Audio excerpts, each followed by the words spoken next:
اور اس کا جذبہ ہمیں کتنا ہونا چاہیے اس کا بھی ہمیں سوچنا ہے۔ وہ یہ ہے کہ ہم سمجھتے ہیں کہ ہم ممبر بن گئے ہیں، اب اس کے بعد جو ہے دعوت کا کام ہمیں کرنا ہے، تو جتنا علم ہے وہ دوسروں تک پہنچا دینا ہے۔ نہیں، دعوت کے کام کے لیے خاص طور پر ہمارے لیے بنیادی ضرورت ہمارا علم ہی ہے۔ علم کو جو ہے ہمیشہ جو ہے فروغ ملتی رہنا چاہیے، ہمارے اندر مطالعے کا شوق بڑھتا رہنا چاہیے۔ بغیر مطالعے کے ہم دعوتی کام کو آگے نہیں بڑھا سکتے، یہ بنیادی۔ دوسری بات، اس کے ساتھ ساتھ جذبہ ہونا چاہیے۔ اللہ کے نبی صلی اللہ علیہ وسلم ایک بار جو ہے کسی مکے کے گلیوں میں جو ہے دعوت دے کر آئے ہیں، اللہ کے نبی صلی اللہ علیہ وسلم کو کھانا لگایا گیا، عائشہ رضی اللہ تعالیٰ بولے کھانا کھا لیجیے۔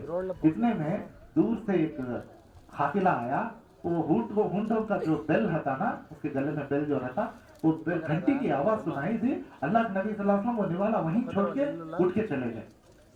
پیچھے سے عائشہ رضی اللہ عنہ پکارتی ہیں، آپ کم سے کم تھوڑا تو کھانا کھا کے جائیے، ابھی تو دعوت دے کے آئے ہیں، اب آپ جا کے جو ہے بعد میں دعوت دے سکتے ہیں، کہ کم سے کم کھانا تو کھا کے جائیے۔ تو اللہ کے نبی صلی اللہ علیہ وسلم نے فرمایا، اگر میں کھانا کھاتا بیٹھوں، اگر وہ قافلہ یہ مکے سے چلے جائے اور کل قیامت کے دن وہ میرا گریبان پکڑ کے پوچھے کہ آپ نے ہمیں دعوت کیوں نہیں دیا، تو میں کیا جواب دوں گا؟ تو یہ جذبہ جو ہے ہمارے اندر ہونا چاہیے۔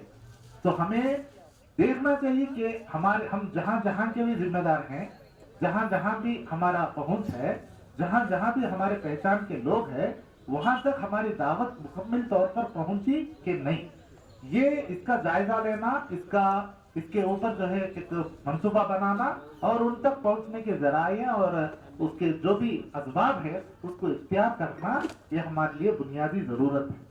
دعوت کا کام جو ہے ہم، اور یہ یعنی جیسا کہ ہمارے پاس معمول ہو گیا ہے، جب بھی فرصت ملتی ہم کچھ نہ کچھ دعوتی کام کرتے ہیں۔ نہیں، ایسا نہیں ہے، بلکہ فرصت میں تو پروگرام بنا کے دعوت کا کام کرنا چاہیے، جب فرصت نہ ملے تو دعوت کا کام کیسا کرنا اس کے بارے میں سوچتے رہنا چاہیے، جب کہیں جا کر ہم اس کام کو لے کے آگے بڑھ سکتے ہیں۔ اور دعوتی کام کے ذریعے ہی سے جو ہے اسلام ہم تک آ کے پہنچا۔ لوگ سمجھتے ہیں کہ اسلام جو ہے کوئی جنگوں کے ذریعے سے کچھ جو ہے یہاں تک اسلام آیا، ایسا نہیں ہے، بلکہ ہمارے ملک تک اسلام دعوت کے ذریعے ہی سے آیا ہے۔ ہمارے پاس دعوت کا یہ بھی ایک غلط فہمی ہے کہ دعوت جو ہے تقریروں سے کی جا سکتی ہے۔ تقریر صرف ایک ذریعہ ہے، ورنہ اصل دعوت جو ہے ہمارے اعمال سے ہونا چاہیے۔ اعمال جب تک ہمارے لوگوں کے سامنے صحیح طریقے سے پیش نہیں ہوتے تو پھر دعوت کا اثر بھی جو ہے اتنا زیادہ نہیں ہوتا۔ ہمیں اگر چاہیے کہ دعوت جو ہے اثر انداز ہو تو ہمارے اعمال کے اندر جو ہے وہ تبدیلی آنا چاہیے، جو تبدیلی ہم دوسروں کے اندر دیکھنا چاہتے ہیں۔ ہم بغیر چراغ کے دوسرے چراغ کو جو ہے روشن نہیں کر سکتے، پہلے ہمارا چراغ جو ہے روشن ہو جائے تو اس کے ساتھ دوسرا بھی چراغ روشنی لے لے گا۔ تو یہ دعوت جو ہے یہی نور کو جو ہے آگے بڑھانے کا کام ہے۔ تو اللہ تعالیٰ سے دعا ہے جو کچھ بھی ہم نے سنا ہے اس کے اوپر عمل کرنے کی، اور اس کے حساب سے جو ہے دعوت کے کام میں ہمیں پورے کے پورے مصروف ہونے کی توفیق عطا فرمائے۔ اللہ تعالیٰ اس دعوت کے ذریعے سے ہمیں دنیا اور آخرت کی کامیابی عطا فرمائے، اور جہنم سے بچ کر جنت میں داخل ہونے کی توفیق عطا فرمائے۔ وآخر دعوانا الحمد للہ رب العالمین۔